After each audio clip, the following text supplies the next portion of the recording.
Waziri mkuu wa zamani wa Kenya Mheshimiwa Raila Amolo Odinga amefariki dunia Jumatano asubuhi akiwa nchini India.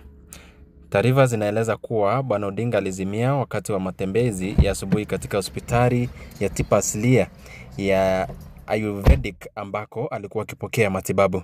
Madaktari katika hospitali ya Devamata eneo la Kotalukulum wamethibitisha kuwa Bwana Odinga alipata mshtuko wa moyo na kutangazwa kufariki dunia saa 3:52 asubuhi kwa saa za India.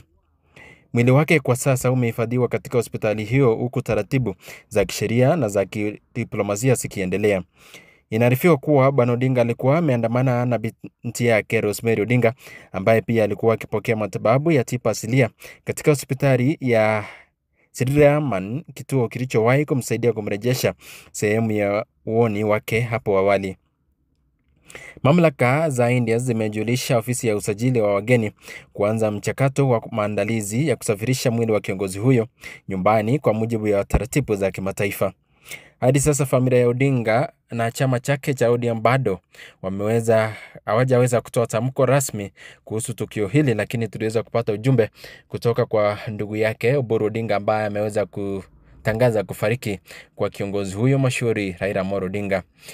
Ni huzuni kwa Wakenya kwa kumpoteza kiongozi mkuu kama huyo ambaye wengi walikuwa wakimwangalia na kumtegemea kama kiongozi ambaye angekuwa akiwasaidia katika karia yao ya kuwa uongozini.